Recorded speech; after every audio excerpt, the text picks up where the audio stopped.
టోపీ పెట్టి సైకిల్ ఎక్కితే నీ కళ్ళు కనపడవా? నన్ను అలా గుద్దేసావు చూడు. రే నన్నే గుద్ది నాకే ఎదురు చెప్తున్నావా? ఎలా ఉందిరా ఒళ్ళు? కళ్ళు కనపట్లేదా? రాత్రిపూట సైకిల్ దొక్కుతున్నావు. లైట్ ఏది బే? లైట్ ఏదా? రే ఇది రాత్రి కాదురా, పట్ట పగలు. ఉండు నీ మక్కిలేదు కొట్టి బొక్కలు దోసేస్తాను. నా అక్క పేరు ఎత్తుతున్నావు. పే కట్టుకున్నానంటే తోక తెగిన బలిలా గిలగిలగిలాడిపోతావు. మూడిందిరా నీకు, మూడింది. పట్ట పగలే మందు కొట్టి నా మీదే బాబు చేస్తావు. రాగటలోకి కొట్టేనండి చూడు. అరే పెద్ద రౌడే వీడు. వీడిని జాగ్రత్త చూస్తుండు. నేను ఇంటికెళ్ళి కూడి తినొచ్చి కుళ్ళ పొడి చేస్తాను. వేధావా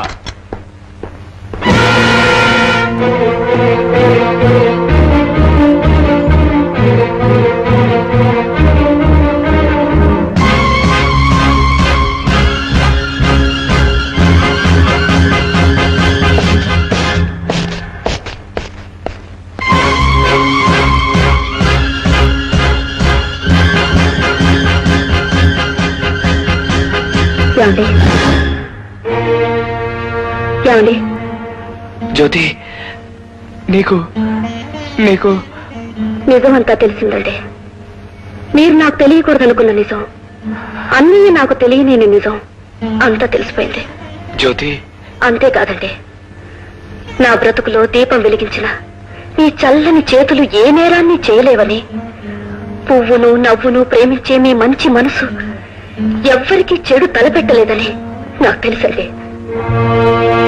జ్యోతి, చాలు జ్యోతి. ఆ పిచ్చి పిల్ల తండ్రి మీ మీద పగబట్టాడట, ప్రాణాలు తీయాలనుకుంటున్నాడట.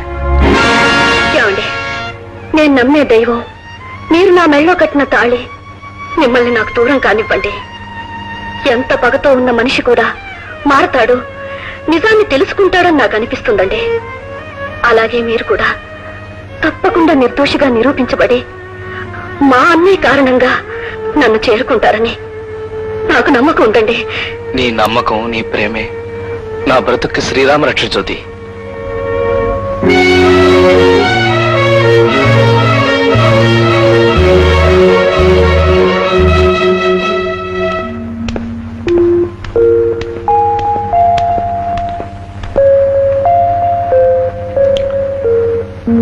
అమ్మా జ్యోతి.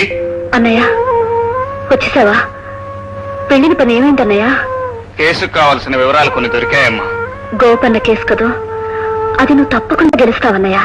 అది గెలిస్తే నాకు ఓటమి, ఓడిపోతే గెలుపు లభిస్తుందమ్మా. కోర్టులో నువ్వు గెలిస్తే జీవితంలో మరొకరు ఓడిపోవచ్చు, కానీ జీవితంలో మరొకరిని గెలిపిస్తే నువ్వు కోర్టులో ఓడిపోతావు కదన్నయ్య. ఏమిటి చేత అలా మాట్లాడుతున్నావు? ఏముందదినా, మల్లెపూల దండలని పట్టుకుంటే అవి మండించే నిప్పులని అనుమానం వస్తే మనిషి దాన్ని పారేయాలా లేక పట్టుకునే ఉండాలా? నిజంగా అది నిప్పే అయితే దానివల్ల తన వాళ్ళ కాలే ప్రమాదం ఉంటే దాన్ని పారేయక తప్పదమ్మా. నిజమే అన్నయ్య, కాకపోతే ఒక విషయం, చూసే మనుషులు దాన్ని నిప్పు అనొచ్చు, కానీ దాన్ని పట్టుకుని మనసులో పెట్టుకున్న మనిషికే తెలుస్తుంది అది మండించే నిప్పు కాదు, మల్లెపూల దండని. జ్యోతి, నువ్వు చెప్పే మాటలను బట్టి నీకు నిజం తెలుసన్నయ్య. ఆ గోపన్న కేసులో హంతకుడిగా మా ఆయన అరెస్ట్ అయ్యారని తెలుసు, కానీ నీకు తెలుసు అన్నయ్య, ఆయన శత్రువుకైనా హాని తలపెట్టని మనిషిని. కట్టుకున్న భార్య కనుక నీకు తెలుసుండొచ్చమ్మా, కానీ చట్టానికి కోర్టుకి తెలియాలంటే సాక్ష్యాలు కావాలి జ్యోతి. అవునమ్మా జ్యోతి, తన ప్రాణానికి ప్రాణంగా చూసుకునే చెల్లెలి పసుపు కుంకాలు 10 కాలాల పాటు కళకళలాడుతూ ఉండాలని కోరుకునే ఈ అన్నయ్య నీ భర్తని నిర్దోషిగా నిరూపించాలని తన శాయశక్తిలా కృషి చేస్తున్నాడమ్మా.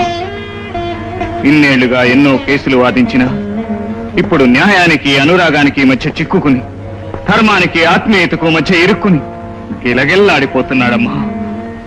న్యాయదేవత చేతిలో ఉన్న త్రాసులో ఒక పక్క చెల్లెలి పసుపు కుంకాలని, మరొక పక్క నమ్ముకున్న వృత్తిని ఉంచి సమానంగా తూచి గెలవాలని ఎంతో తాపత్రయపడిపోతున్నాడమ్మా. నాకు తెలుసన్నయ్య, నీతి నిజాయితీ రెండు కళ్ళుగా న్యాయం ధర్మం తన ప్రాణంగా బ్రతికే నా అన్నయ్య విధి పెట్టే ఈ పరీక్షలో గెలుస్తాడని ఇటు నాకు అటు తన మాటిచ్చిన మనిషికి న్యాయం చేస్తాడని నాకు తెలుసు అన్నయ్య, నాకు తెలుసు. జ్యోతి, న్యాయం అనే బ్రహ్మాస్త్రాన్ని నిండు మనసుతోనూ నిజాయితీతోనూ గురిచూసి వదలబోతున్నాను. అది దోషి అయిన దుర్మార్గుడు ఎక్కడున్నా సరే వాణ్ణి నాశనం చేసి